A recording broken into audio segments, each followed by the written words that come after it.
जय हिंद दोस्तों। Study with me में आप सभी का स्वागत है। आज ये हमारा फर्स्ट क्लास है जिसके में हम लोग इतिहास के बारे में पढ़ेंगे, हिस्ट्री का हम लोग अध्ययन करेंगे। तो चलो दोस्तों, आज हम स्टार्ट करते हैं अपनी क्लासेस जिसमें हम लोग इतिहास के बारे में पढ़ेंगे। इस वीडियो बनाने का मकसद एक ही है कि आपको जो क्वेश्चन जो है हमारे जो एग्ज़ाम में पूछे गए हैं, अटैम्प्ट किए गए हैं, वो सारे क्वेश्चन इसमें इंक्लूड किए हैं। तो चलो दोस्तों, टाइम को वेस्ट ना करते हुए वीडियो को स्टार्ट करते हैं। इतिहास किसे कहते हैं? अतीत के अध्ययन को हम लोग क्या बोलते हैं? इतिहास कहते हैं। अतीत के बारे में जो भी जानकारी मिलती है, जो भी पढ़ते हैं, हम लोग उसको क्या बोलते हैं? इतिहास बोलते हैं। इतिहास के जनक हेरोडोटस को बोलते हैं। इतिहास का जनक कौन है? हेरोडोटस। इतिहास का जो जनक कौन है? हेरोडोटस है। इतिहास को 3 भागों में बांटा गया है। पहला प्रागैतिहासिक, आधि ऐतिहासिक, ऐतिहासिक। ये हमारा इतिहास को 3 भागों में बांटा गया है, जिसमें प्रागैतिहासिक, आधि ऐतिहासिक और ऐतिहासिक। तो सबसे पहले हम लोग पढ़ेंगे प्रागैतिहासिक के बारे में। प्रागैतिहासिक को हम लोग पाषाण युग भी कहते हैं। पाषाण युग किसको बोलेंगे? प्रागैतिहासिक को हम लोग क्या बोलेंगे? पाषाण युग। पाषाण युग बोलेंगे प्रागैतिहासिक काल को। पाषाण काल में क्या था? पत्थरों की औजारों का प्रयोग किया गया था। पत्थरों का जो औजार बनाया गया था वो किस में बनाया था? पाषाण काल में बनाया गया था। इसके 4 भाग हैं। किसके? पाषाण काल के हमारे 4 भाग हैं, मतलब प्रागैतिहासिक काल के 4 भाग हैं। कौन कौन है तो इसके बारे में देखेंगे थोड़ा। पहला है हमारा पूरा पाषाण काल। पहला क्या है हमारा? पूरा पाषाण काल। दूसरा है हमारा मध्य पाषाण काल। दूसरा हमारा मध्य पाषाण काल। नव पाषाण काल। तीसरा, चौथा ताम्र पाषाण काल। तीसरा नव पाषाण काल, चौथा ताम्र पाषाण काल। पहला हमारा पूरा पाषाण काल। पूरा पाषाण काल में क्या था? आदि मानव ने जो खोज किया था वह आग की खोज किया था। आदि मानव ने जो खोज किया था वह किसे खोज किया था? आग की खोज किया था। पूरा पाषाण काल में जो आदि मानव का काम क्या था? वो लोग खाना बदोश थे। जंगल में शिकार किया, मारा धाड़ा, खाया पिया, सो गया। बस उनका यही काम था पूरा पाषाण काल में आदि मानवों का। उन्होंने बस एक चीज़ का खोज किया था, वो था आग। आग की जो खोज की गई थी पूरा पाषाण काल में किया गया था। इसके बाद दूसरा है मध्य पाषाण काल। मध्य पाषाण काल में जो स्टार्ट किया गया वो अंत्योष्ठित कार्यक्रम की प्रक्रिया स्टार्ट की गई। अंत्योष्ठित कार्यक्रम की प्रक्रिया कहाँ की गई थी? अंत्योष्ठित कार्यक्रम की प्रक्रिया जो की गई थी स्टार्ट, वो मध्य पाषाण काल में की गई थी। अंत्योष्ठित कार्यक्रम का मतलब होता है अंतिम संस्कार की प्रक्रिया। मर जाने के बाद लोग अंतिम संस्कार करते हैं तो उसी को बोलते हैं अंत्योष्ठित कार्यक्रम, जो मध्य पाषाण काल में शुरू किया गया था। मध्य पाषाण काल में जो यहाँ की औजारें थी पत्थर की थी, लेकिन क्या थी? बहुत छोटी, मतलब बहुत छोटी औजार थी। मध्य पाषाण काल में जो औजार था ना, वो क्या था? बहुत छोटा औजार था। मध्य पाषाण काल में जो पत्थरों का औजार था इसको बहुत छोटा था, इसलिए माइक्रोलिथिया भी बोला जाता था मध्य पाषाण काल को। अब इसके बाद आते हैं नव पाषाण काल। नव पाषाण काल में क्या किया? आदि मानव ने अपना अस्थायी आवास बनाया, फिर कृषि करना शुरू किया, फिर पशुपालन, फिर मनका, फिर पहिया। इस सब का मनका, पहिया, इस सब का जो निर्माण हुआ किस में हुआ? नव पाषाण काल में। नव पाषाण काल में जो आदि मानव है थोड़ा विकसित हुए, उन्होंने अपना घर बनाया रहने के लिए, खेती करना शुरू किया। खेती कर रहा है तो उसको ले जाने लाने के लिए सामान को पशुपालन शुरू किया करना। जो पहला पालतू जानवर जो इन्होंने पाला था वो था कुत्ता। ये सब नव पाषाण काल में थे। अब आते हैं ताम्र पाषाण काल में। ताम्र पाषाण काल में तांबे की खोज हुई थी। पहले जो धातु था हमारा तांबा, उसका खोज क्या किया गया था? ताम्र पाषाण काल में किया गया था। मेहरगढ़ जो है पाकिस्तान में है। मेहरगढ़ में जब पहली खेती की गई थी, या टाइपिंग में मिस्टेक हुई है, पहली जो खेती की गई थी 7000 ईसा पूर्व, तब बिफोर क्राइस्ट, 7000 ईसा पूर्व सुलेमान और किरथर पहाड़ी के मध्य जौ और गेहूं की खेती की गई थी। यहाँ पर थोड़ा मिसप्रिंट हो गया, टाइपिंग में थोड़ा गलती हो गया। यहाँ 700 नहीं 7000 ईसा पूर्व होगा। मेहरगढ़ में पहली बार जो खेती हुई थी 7000 BC ईसा पूर्व सुलेमान और किरथर पहाड़ी के मध्य जौ और गेहूं की खेती की गई थी। इसके बाद हम जानेंगे आर्ध ऐतिहासिक। आर्ध ऐतिहासिक के बारे में हम लोग पढ़ेंगे।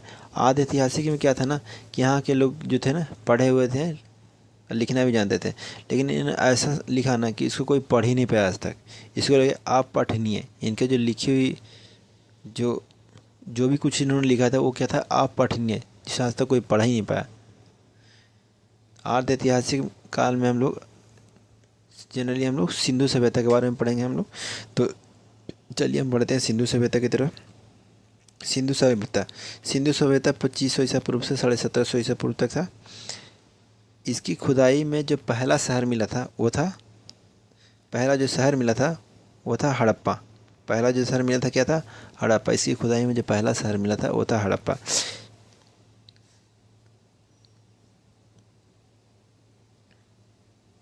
सिंधु घाटी का जो सभ्यता था वह नागरीय सभ्यता थी।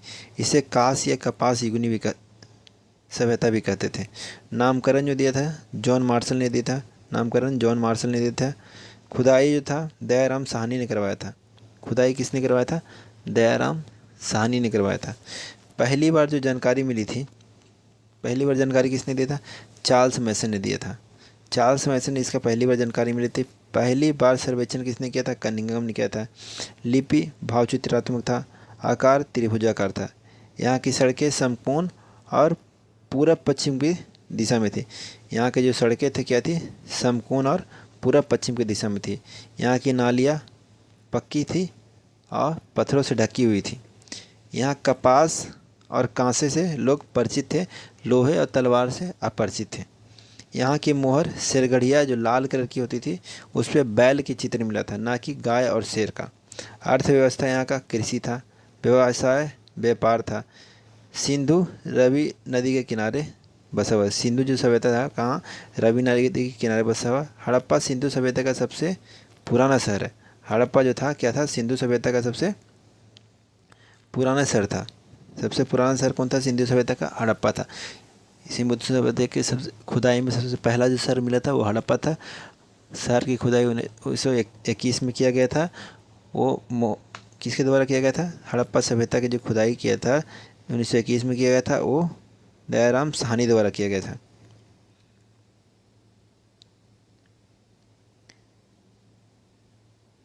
हड़प्पा के बारे में, हड़प्पा की खुदाई दयाराम साहनी ने किया था 1921 ईस्वी में। यह रवि नदी के किनारे बसा हुआ है। हड़प्पा शहर कहाँ है, रवि नदी के किनारे बसा हुआ है। यहाँ से कुम्हार के चाक मतलब जैसे कुछ मिट्टी का जो हम लोग खिलौना या मनका बनाते थे, घड़ा बनाते थे, जो घुमाते हैं उसको हम लोग चाक बोलते हैं। ताबूत, लकड़ी की ओखली, हाथी का अवशेष कहाँ से मिला था, वो भी हड़प्पा से मिला था। सॉरी, कब्रिस्तान हड़प्पा से मिला था। कुम्हार का चाक हड़प्पा से मिला था। ताबूत की लकड़ी हड़प्पा से मिली थी। ताबूत हड़प्पा से मिला था। लकड़ी की ओखली हड़प्पा से मिली थी। हड़प्पावासी जो थे कपास और कांसे से परिचित थे और लोहे और तलवार से अपरिचित थे। चांदी का जो सबसे ज़्यादा यूज किया गया था, सर्वप्रथम किसने यूज किया था, वो हड़प्पा सभ्यता वालों ने किया था। चांदी का जो सर्वप्रथम प्रयोग हड़प्पा सभ्यता के लोगों ने किया था। इसके बाद हम पढ़ेंगे मोहनजोदड़ो के बारे में।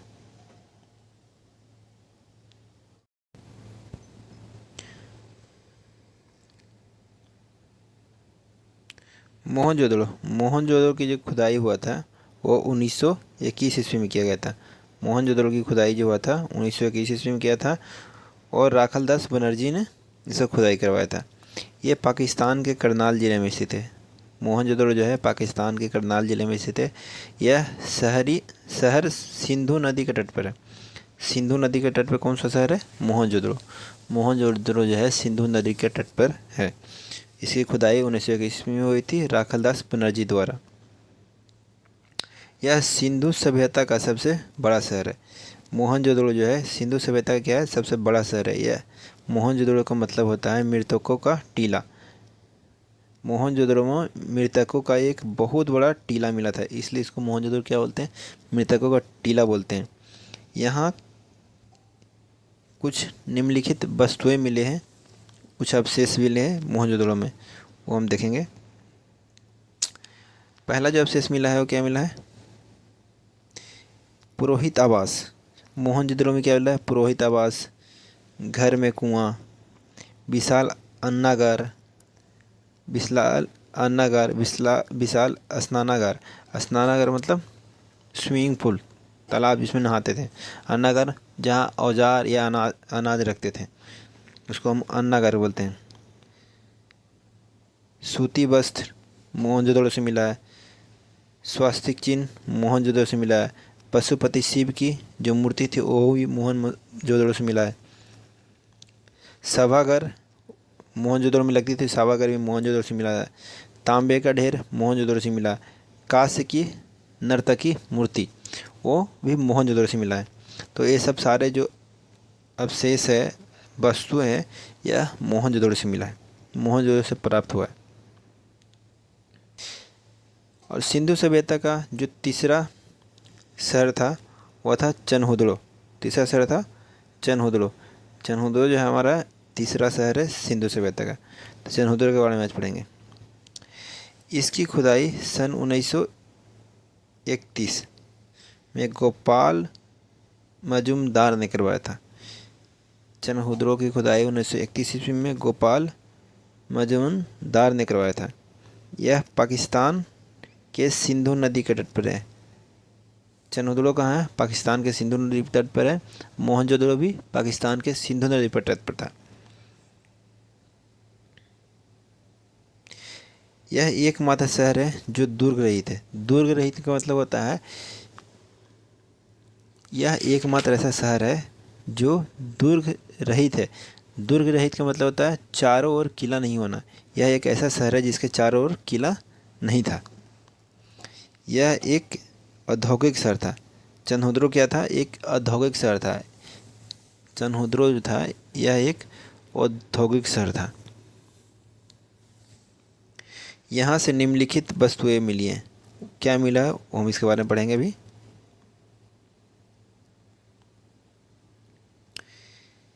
चनहुदड़ो से जो हमारा मिला है वो मिला है मेकअप का सामग्री, जैसा कि लिपस्टिक, मनका, शीशा, सुई, गुड़िया, अंकुरित ईंटें, बिल्ली का पीछा करता हुआ कुत्ता। ये सब सारे जो वस्तु मिले हैं, जो पहचान निशान मिले हैं, जो कहाँ से मिले हमें? लोथल से मिला है। ये सारे लोथल से रिलेटेड क्या है? मेकअप का सामान कहाँ से मिला है? लोथल से मिला है। लिपस्टिक सामान कहाँ से मिला? लोथल से मिला है। मनका कहाँ से मिला है? मानक कहाँ से मिला है? लोथल से मिला है। शीशा, सुई, गाड़ी, गुड़िया कहाँ से मिला है? चनहुदड़ो से मिला है। चनहुदड़ो से मिला है। मेकअप का सामान चनहुदड़ो से मिला है। लिपस्टिक चनहुदड़ो से मिला है। मानक चनहुदड़ो से मिला है। शीशे, सुई, गुड़िया सब चनहुदड़ो से मिला है।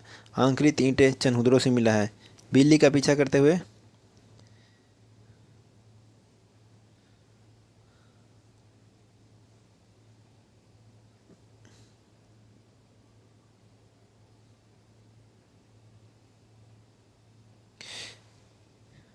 बिल्ली का पीछा करते हुए कुत्ता, ये सब चनहुदड़ो से मिला है।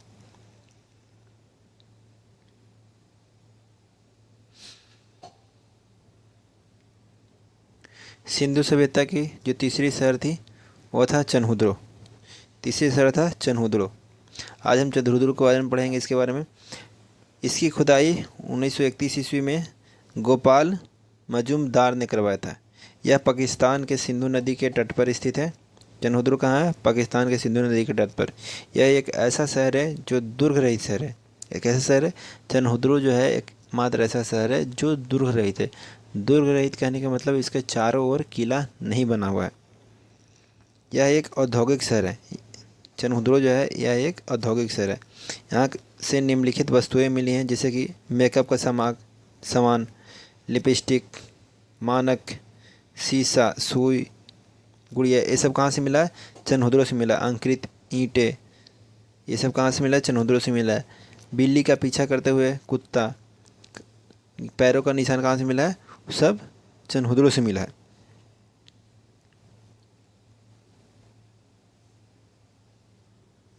रोपड़ शहर है जो भी सिंधु सभ्यता से खुदाई करने के बाद रोपड़ शहर मिला था।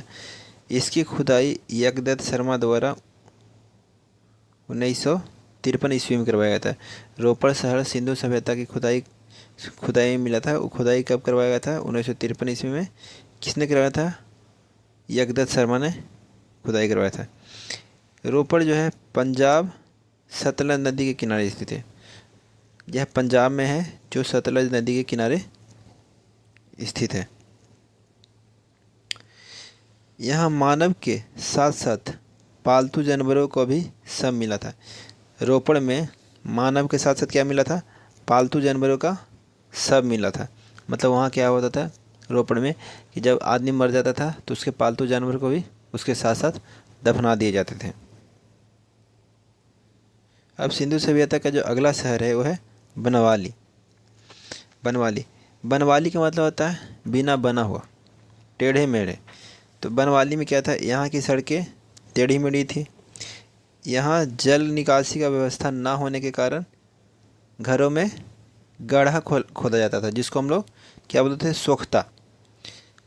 बनवाली में क्या था? नालियाँ नहीं थी, नाली की व्यवस्था नहीं थी, इसलिए इन लोग क्या करते थे? घर में ही गड्ढा खोद देते थे। उसको गड्ढे को क्या बोलते थे? सोख्ता। ताकि जो भी पानी जाएगा उस गड्ढे में जाकर सोख जाएगा, मतलब सूख जाएगा अंदर, सोख्ता। उसको हम लोग क्या बोलते थे? गड्ढे को सोख्ता बोलते थे। बनवाली में जो था यहाँ की सड़कें थी बनी हुई नहीं थी, इसलिए यहाँ की सड़कें कैसी थी? टेढ़ी मेढ़ी थी।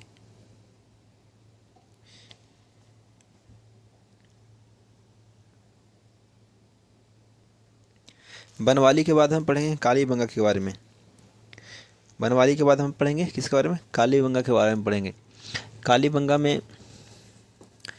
कालीबंगा का अर्थ होता है कि काली मिट्टी का चूड़ी। कालीबंगा का अर्थ होता है काली मिट्टी का चूड़ी। इसका जो खोज किया था कालीबंगा का, उसको अलमानंद घोष ने किया था। इसकी खुदाई बीके थापड़ तथा बीबी लाल ने करवाया था। कालीबंगा की खोज किसने किया था? अलमानंद घोष ने करवाया था। इसकी खुदाई किसने किया था? बीके थापड़ और बीबी लाल ने करवाया था। कालीबंगा से कुछ अवशेष मिले हैं, जैसे कि यहाँ से क्या क्या मिला है? हल मिला है, जूता हुआ खेत मिला है और चूड़ी मिला है। ये सब सारे जो वस्तु मिले हैं वो कहाँ से मिले हैं? कालीबंगा से मिले हैं। चूड़ी कालीबंगा से मिला है, लेकिन मेकअप का सामान चंदहुदड़ो से मिला था। मेकअप का सामान में चूड़ी नहीं आता। मेकअप का सामान में क्या होता है? चूड़ी नहीं आता। मेकअप का सामान में लिपस्टिक आ गया, शीशा आ गया, गुड़िया आ गया, ये सब शीशा क्या जो चंदहुदड़ो से मिला था। लेकिन चूड़ी जो कहाँ से मिला था? कालीबंगा से मिला था। कालीबंगा का मतलब क्या होता है? काली मिट्टी की चूड़ी। काली मिट्टी के बाद काली मिट्टी की चूड़ी किसको बोलते हैं? कालीबंगा को। कालीबंगा को हम लोग बोलते हैं काली मिट्टी का चूड़ी। इसका अर्थ होता है जो चूड़ी मिला था कहाँ से मिला था? कालीबंगा से मिला था। अब हमारा अगला है सरकोटदा। सरकोटदा के बारे में पढ़ेंगे। अगला हम लोग पढ़ेंगे सरकोटदा के बारे में। सरकोटदा में क्या है?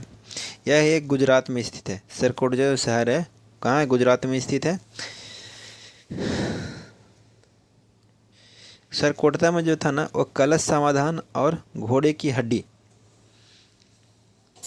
कलश समाधान और घोड़े की जो हड्डी मिली थी कहाँ मिली थी? सरकोटदा में मिली थी। वही बोला था घोड़े की जो हड्डी मिली थी कहाँ से मिली थी? सरकोटदा में मिली थी। सरकोटदा में क्या मिला था? कलश समाधान और घोड़े की हड्डी के कुछ अवशेष जो मिले थे वो कहाँ से मिले थे? सरकोटदा से मिला था। इसके बाद इसके खुदाई जगपति जोशी, इसकी जो खुदाई करवाए थे सरकोटदा का, किसने करवाया था? जगपति जोशी ने इसका खुदाई करवाया था। जगपति जोशी ने इसका खुदाई करवाया था सरकोटदा का। सरकोटदा से क्या क्या मिले थे? कलश समाधान, घोड़े की हड्डियों का अवशेष मिला था। यह किस शहर के किनारे स्थित है? तो यह गुजरात शहर के किनारे स्थित है। अब जो अगला शहर है सिंधु सभ्यता का वो है लोथल। लोथल शहर के बारे में जानेंगे। अगला शहर क्या है? लोथल। लोथल क्या है? लोथल जो है भोगवा नदी के किनारे गुजरात में बसा हुआ है। लोथल जो है भोगवा नदी के किनारे गुजरात में बसा हुआ। यह सिंधु सभ्यता का बंदरगाह स्थल है। लोथल जो है किसका? सिंधु सभ्यता का बंदरगाह स्थल है। लोथल में कुछ वस्तुएं, कुछ अवशेष मिले थे। यह था गोदीवाड़ा। यहाँ गोदीवाड़ा मिला था। गोदीवाड़ा का मतलब होता है डॉकयार्ड। Dockyard, dockyard. यहाँ बंदरगाह था ना, तो इसलिए यहाँ डॉकयार्ड बनाया गया था। वो कहाँ था? लोथल में। लोथल में से जो अवशेष प्राप्त होते हैं वो होते हैं गोदीवाड़ा का। गोदीवाड़ा के अवशेष कहाँ से प्राप्त होते हैं? लोथल से। लोथल से होते हैं। तो लोथल में क्या मिला था? हमारे गोदीवाड़ा मिला था। फारस या मिस्र का जो मोहर मिला था, कहाँ मिला था? लोथल में मिला था। फारस और मिस्र का मोहर मिला था। इस बात से यह पता चलता है कि वहाँ विदेशी व्यापार करने आते थे। विदेशी व्यापारी आते थे लोथल में व्यापार करने के लिए।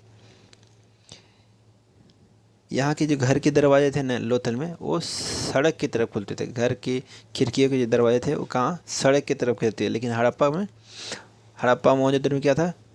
खिड़कियों और घरों के दरवाजे थे वो पीछे की तरफ खुलते थे, सड़क की तरफ नहीं खुलते थे, उसके अपोजिट खुलते थे। यह युगल समाधान, यहाँ जो था युगल समाधान मिला था, जो सती प्रथा का प्रतीक था। लोथल में क्या मिला था? युगल समाधान, जो सती प्रथा का प्रतीक था। और क्या मिला था? गोदीवाड़ा, मोहर। दरवाजे किधर ओर से खुलते थे? सड़कों की ओर खुलती थी। लोथल जो था किस नदी के किनारे था? भोगवा नदी के किनारे लोथल बसा हुआ था। यहाँ नाप तोल का सामान भी मिला गया था। लोथल में क्या था कि नाप तोल का सामान भी मिला था। लोथल में क्या था? नाप तोल का, यहाँ क्या मिला था? नाप तोल का सामान मिला था।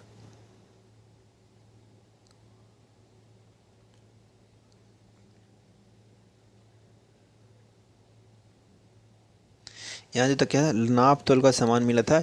यहाँ जो नापने तोलने की जो बाट होती थी, वह एक वाट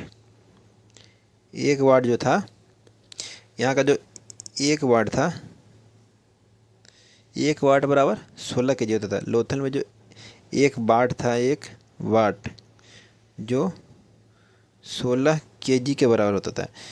लोथल में जब नापने तोलने की जो बाट थी, जैसे हमारे यहाँ अभी बटखरा होता है 1 केजी 2 केजी वेट करने के लिए, वहाँ बाट चलता था। 1 वाट में 16 केजी होते थे। अगर लोथल शहर में आप व्यापार हैं या कोई सामान ले रहे हैं, तो आप कम से कम 1 वाट आपको लेना पड़ता है, यानी कि कम से कम आपको 16 केजी खरीदना पड़ता था। अब हम अगला शहर रंगपुर के बारे में जानेंगे। रंगपुर में क्या है, यह कहाँ बसा हुआ है, यहाँ क्या मिला था। तो रंगपुर भी है, जो क्या है सिंधु सभ्यता की खुदाई में मिला था रंगपुर।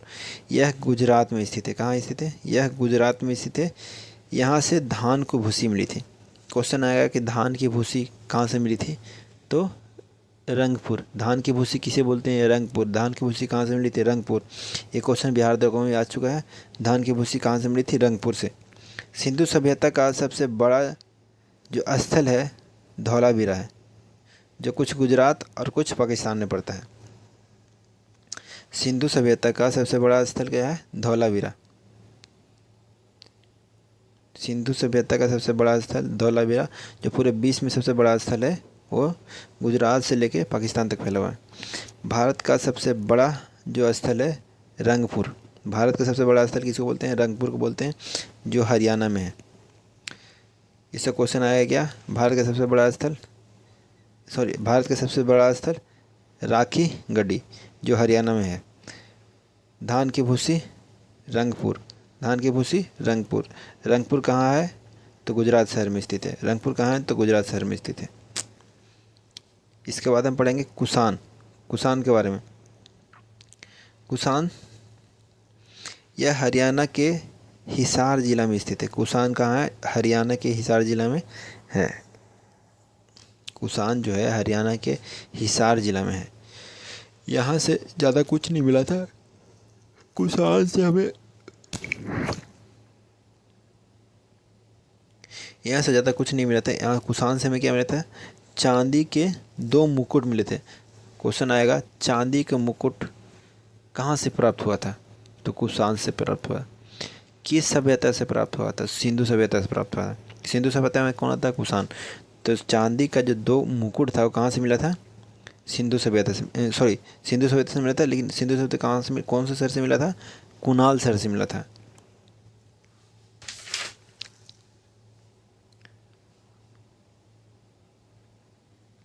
तो दोस्तों ये था हमारा आज पहला क्लास इतिहास का, जिसमें हम लोग प्राक-ऐतिहासिक, आध-ऐतिहासिक के बारे में जाने।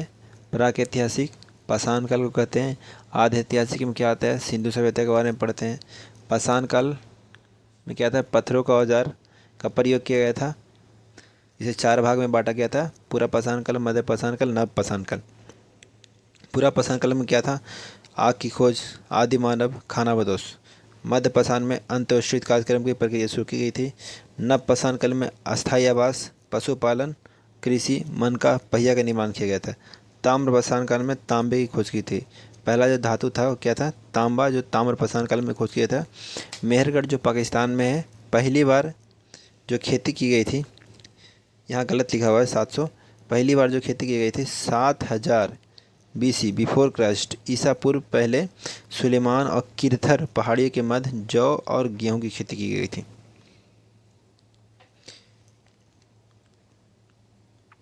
आध-ऐतिहासिक पढ़े, इसमें आध-ऐतिहासिक में लोग पढ़े थे, लिखे थे, लेकिन इन्होंने ऐसा लिखा कि हम लोग पढ़ ही नहीं पाए, इसलिए अपठनीय बोलते हैं इसको, हम लोग अपठनीय बोलते हैं। आध-ऐतिहासिक में हम लोग सिंधु सभ्यता के बारे में जानते हैं। तो सिंधु सभ्यता के बारे में बता दिया। 2500 BC से लेके 1750 BC तक सिंधु घाटी एक नगरीय सभ्यता थी। इसे कांस या कपास युग भी कहा जाता था। नामकरण जॉन मार्शल ने दिया था। खुदाई दयाराम साहनी 1921 ईस्वी में किया था। पहली जानकारी चार्ल्स मैसन ने दिया था। इसकी जो हड़प्पा सभ्यता में सबसे पहली जो खुदाई की गई थी, सॉरी सिंधु सभ्यता में सबसे पहली जो खुदाई की गई थी हड़प्पा सभ्यता का, तो जो हड़प्पा सभ्यता का पहली जानकारी जो दिया था ना, चार्ल्स मैसन ने दिया था। पहली बार जो सर्वेक्षण किया था कनिंघम ने किया था। इसका सिंधु सभ्यता का जो लिपि थी भावचित्रात्मक, आकार त्रिभुजाकार था।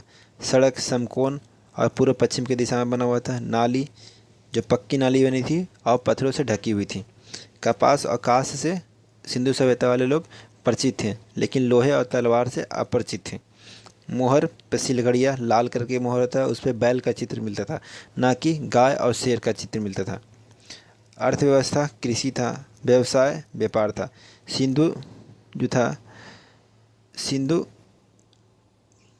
सिंधु घाटी जो था, रवि नदी, सिंधु सभ्यता जो था रवि नदी के किनारे बसा। सिंधु जो क्या था, रवि नदी का किनारे बसा हुआ था। हड़प्पा सिंधु सभ्यता की सबसे पुरानी शहर, हड़प्पा जो था सिंधु सभ्यता का क्या था, सबसे पुरानी शहर, यह सबसे पुरानी शहर बोल सकते हैं। यह सबसे पहले जो खुदाई में मिला शहर वो था हमारा हड़प्पा शहर।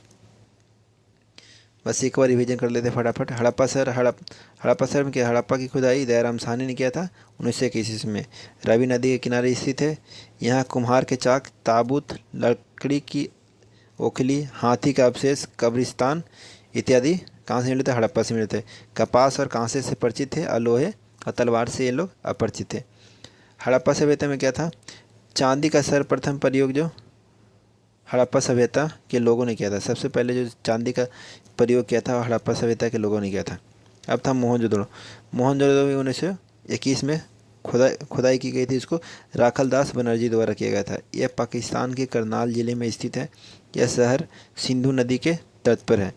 यह सिंधु सभ्यता का सबसे बड़ा शहर है। मोहनजोदड़ो जो है सिंधु सभ्यता का सबसे बड़ा जो है। मोहनजोदड़ो को मतलब होता है मृतकों का टीला। यहाँ मृतकों का एक बहुत बड़ा टीला मिला था। यहाँ से निम्नलिखित वस्तुएं मिली हैं। क्या क्या वस्तु मिला वो देखते हैं। पुरोहित आवास मिला, घर में कुआं मिला, विशाल स्नानागार मिला, अन्नागार मिला, सूती वस्त्र, स्वास्तिक चिन्ह, पशुपति शिव जी का मूर्ति मिला, सभागार, तांबे का ढेर मिला, कांस्य की नर्तकी मूर्ति मिला। ये सब कहाँ से मिले थे, मोहनजोदड़ो से मिले थे। चंद्रहुदड़ो से क्या क्या मिला था, चंद्रहुदड़ो के बारे में पढ़ेंगे थोड़ा सा। चंद्रहुदड़ो की खुदाई 1931 में गोपाल मजुमदार ने करवाया था। यह पाकिस्तान के सिंधु नदी के तट पर है चंद्रहुदड़ो। बसा हुआ है।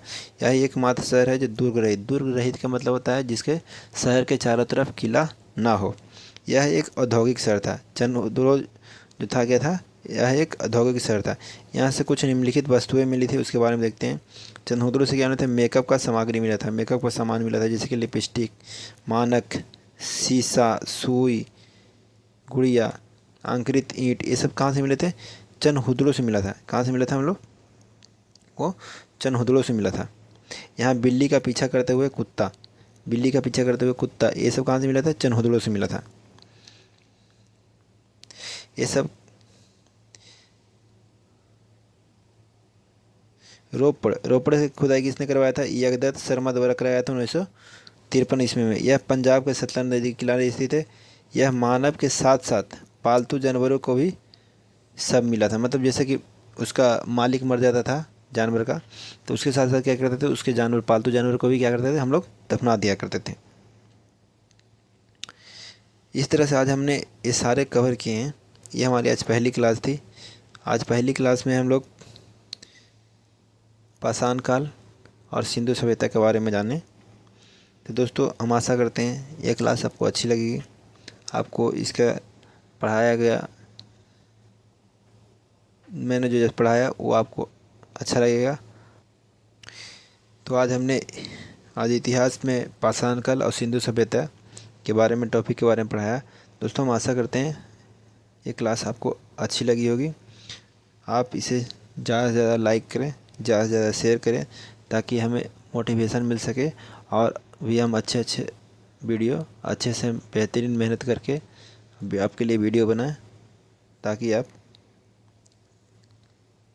जो एग्ज़ाम की तैयारी कर रहे हैं उसमें कुछ मदद मिल सके। तो दोस्तों, आज के लिए इतना ही। जय हिंद।